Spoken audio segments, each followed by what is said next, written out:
तो आज की इस वीडियो में हम लोग बात करने वाले हैं बालकृष्ण भट्ट की जो रचना है बातचीत, क्लास 12th की हिंदी, जो कि बिहार बोर्ड का है। इसका चैप्टर फर्स्ट है। तो इनके ऑब्जेक्टिव क्वेश्चन इस वीडियो में देखने वाले हैं। तो चलिए वीडियो को शुरू करते हैं। इनका पहला सवाल है, बालकृष्ण भट्ट की रचना निम्न में से कौन सी है। तो ये बहुत ही सिंपल है। बालकृष्ण भट्ट की रचना कौन सी है? बातचीत। ऑप्शन ए इसका सही है। बातचीत के जरिए भाव बनकर क्या बाहर निकल जाता है? तो बातचीत के जरिए जो है आपका बाहर निकलता है संवाद या ऊर्जा, कहीं कहीं मवाद मिलेगा, मन का मैल जो है आदमी का बाहर निकल जाता है। ऑप्शन सी इसका सही है। बालकृष्ण भट्ट की माता का नाम क्या है? तो बालकृष्ण भट्ट की जो माता थी उसका नाम बताना है आपको। उसकी माता का नाम पार्वती देवी था। ऑप्शन बी इसका सही है। अगला है, निबंध लेखन की दृष्टि से भारतेंदु युग कैसा था? तो निबंध के दृष्टि से भारतेंदु का ये जो युग था वो उर्वर था।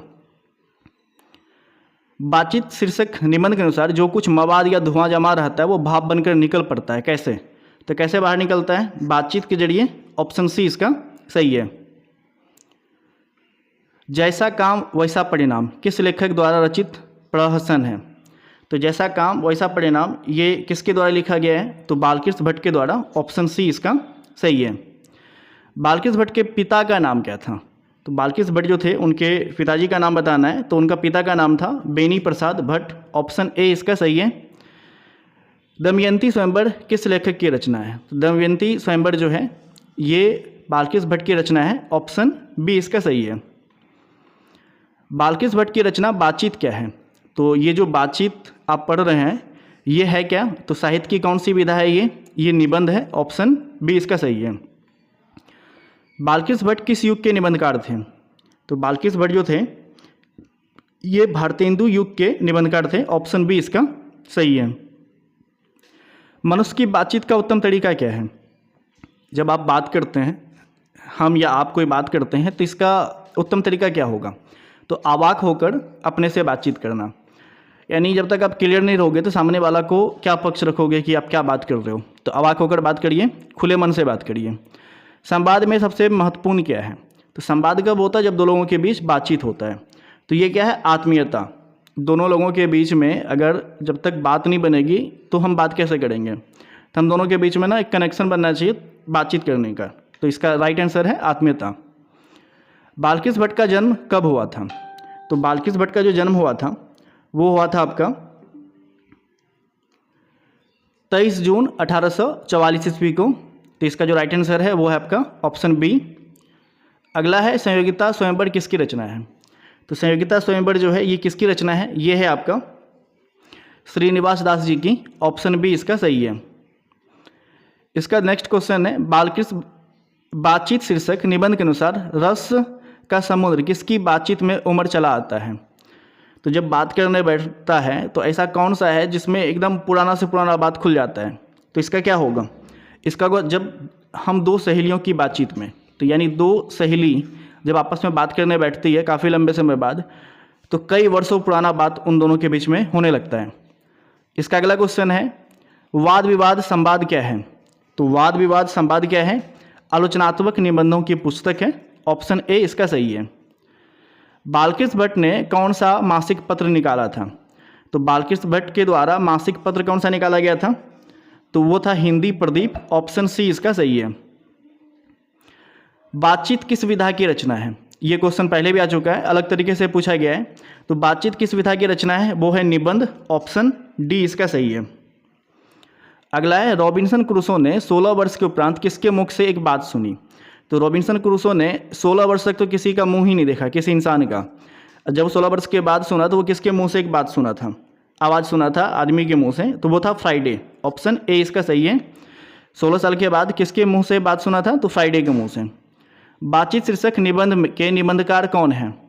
तो इसका भी क्वेश्चन काफ़ी आसान है, बालकृष्ण भट्ट ही होगा। ऑप्शन सी इसका सही है। नेक्स्ट क्वेश्चन देखते हैं, बातचीत के माध्यम से बालकृष्ण भट्ट क्या बतलाना चाहते हैं? बातचीत की शैली, भाषण की शैली, संवाद की शैली, या इनमें से कोई नहीं? तो बातचीत के जरिए बालकृष्ण भट्ट जो है ये बतलाना क्या चाह रहे हैं? ये चाह रहे हैं बातचीत की शैली, कि बातचीत किया तो किया जाए कैसे। आर्ट ऑफ कन्वर्सेशन किन लोगों में सर्वाधिक प्रचलित है? तो आर्ट ऑफ कन्वर्सेशन ये कहाँ के लोगों में सर्वाधिक प्रचलित है? तो इनका जो राइट आंसर है यूरोप के लोगों में। तो ये क्वेश्चन जब पूछा जाएगा कि आर्ट ऑफ कन्वर्सेशन किन लोगों में प्रचलित है, तो यूरोप में, यूरोप के लोगों में। अगला है बाल्किस भट्ट के निवास स्थान कहाँ है, यानी ये कहाँ रहते थे। तो बाल्किस भट्ट कहाँ रहते थे, इलाहाबाद उत्तर प्रदेश, ऑप्शन बी इसका सही है। नेक्स्ट क्वेश्चन देखते हैं, बाल्किस भट्ट ने किस पत्रिका का संपादन किया था। तो ये क्वेश्चन भी रिपीटेड है। तो बाल्किस भट्ट ने किस पत्रिका का संपादन किया था, हिंदी प्रदीप का, ऑप्शन सी इसका सही है। बाल्किस भट्ट हिंदी प्रदीप नामक मासिक पत्रिका निकालना कब प्रारंभ किया। तो हिंदी प्रदीप कब निकालना शुरू किया था ये बताना है हमें। तो ये कब किया था, तो ये किए थे 1870 में, ऑप्शन ए इसका सही है। बालकृष्ण भट्ट के पिता पेशे से क्या थे। तो उसका पिता का नाम तो पहले पूछा, बेनी प्रसाद भट्ट, माता का नाम पूछा, यहाँ पे पूछ रहे हैं उसके पिताजी पेशे से क्या थे, यानी कि वो क्या काम करते थे। तो वो क्या थे, एक व्यापारी थे। इसका राइट आंसर बी है। अगला है, कौन सा उपन्यास बालकृष्ण भट्ट द्वारा रचित है। तो यहाँ पे बताना है कि आपको कौन सा उपन्यास है जो बालकृष्ण भट्ट ने उसकी रचना किया है। तो 27 का जो राइट आंसर है आपका वो है आपका 100 अजान एक सुजान, ऑप्शन सी इसका सही है। नाटक के प्रारंभ में होने वाले मंगल पाठ को क्या कहा जाता है। तो जब भी नाटक कोई प्रारंभ होता है तो उसकी स्टार्टिंग में एक मंगल पाठ होता है, उनको क्या कहते हैं, तो उसको कहते हैं नांदी पाठ, ऑप्शन बी इसका सही है। अगला सवाल देखते हैं, रॉबिन्सन क्रूसो को कब तक मनुष्य का मुख देखने को नहीं मिला। तो ये क्वेश्चन ऊपर में पूछा गया था अलग तरीके से कि रॉबिन्सन क्रूसो ने कितने वर्षों बाद, मतलब वहाँ पे एक डेट दिया हुआ था कि मनुष्य के मुख से एक आवाज़ सुना था, तो वहाँ था फ्राइडे। यहाँ पे पूछ रहा है कि कब तक नहीं सुना था। तो कब तक नहीं सुना था, 16 वर्ष तक नहीं। तो इसका राइट आंसर क्या है, ऑप्शन सी 29 का। अगला देखते हैं, बोलने से ही मनुष्य के रूप का साक्षात्कार होता है, ये किसने कहा था। जब तक मनुष्य बोलेगा नहीं, आदमी बोलेगा नहीं, तो तक हमें पता कैसे चलेगा कि उसका व्यवहार कैसा है, रहन सहन कैसा है। यानी जैसी बातचीत से हमें आदमी का पता चल जाता है कि वो किस टाइप का है। तो ये किसने कहा था, ये कहा था बेन जॉनसन ने, ऑप्शन बी इसका सही है। असल बातचीत सिर्फ दो व्यक्तियों में ही हो सकती है, यह किसका मत है। तो असल में बातचीत सिर्फ दो लोगों के बीच होती है, तो ये किसका मत है। इसका जो राइट आंसर है आपका वो है आपका एडिसन। एडिसन के अनुसार असल में बातचीत सिर्फ कितने लोगों के बीच हो सकती है, दो लोगों के बीच में, क्योंकि दो लोगों के बीच में जब बातचीत होती है तो लोग खुले मन से बात करता है। जैसे तीसरा आ गया तो ऊपर ऊपर बातचीत हो रहा है, और जब एक से ज़्यादा है तो सिर्फ वहाँ हंसी मजाक होता है, वहाँ पे कोई भी इंपॉर्टेंट बात डिस्कस नहीं किया जाता है। एडिसन के अनुसार असल बातचीत कितने लोगों के बीच हो सकती है, तो उसी क्वेश्चन का उल्टा है। तो कितने लोगों के बीच बातचीत हो सकती है असल में, तो दो लोग के बीच बातचीत हो सकती है, ऑप्शन ए इसका सही है। बातचीत से मन किस प्रकार का हो जाता है। तो बातचीत जब करेंगे तो मन कैसा होता है, हल्का और स्वच्छ, ऑप्शन सी इसका सही है। किसके ना होने से सृष्टि गूंगी प्रतीत होती। तो किसके ना होने से सृष्टि गूंगी होती, वाक शक्ति। अगर इंसान बोलता ही नहीं तो दुनिया कैसा होता, सब लोग इधर उधर बैठे रहते, किसी को किसी से बात ही नहीं करना था, तो दुनिया गूंगा होता। यानी वाक शक्ति अगर नहीं हो तो ये दुनिया कैसा होता, गूंगा प्रतीत होता।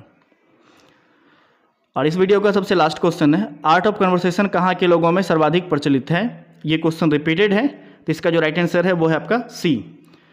तो इस वीडियो को अगर आपने यहाँ तक देखा है तो उम्मीद करते हैं वीडियो आपको पसंद आई होगी। अगर वीडियो पसंद आई तो वीडियो को लाइक करिएगा, कमेंट करना, फीडबैक दीजिएगा, और चैनल पर पहली बार आए तो चैनल को सब्सक्राइब कर दीजिएगा। और आप चाहते हैं कि इस तरह के नोट्स आपको मिले, ये जो PDF है ये आपको मिले, तो आप हमारे व्हाट्सअप चैनल कनक की पाठशाला या फिर हमारी वेबसाइट kanakkipathshala.com पे जा सकते हैं और वहाँ से ये डाउनलोड कर सकते हैं, और वहाँ पे काफ़ी सारी चीज़ें आपको मिल जाएगी जो एग्जाम में आपको हेल्प करेगा। तो आपसे मिलते हैं अगले वीडियो में, आज के लिए इतना ही।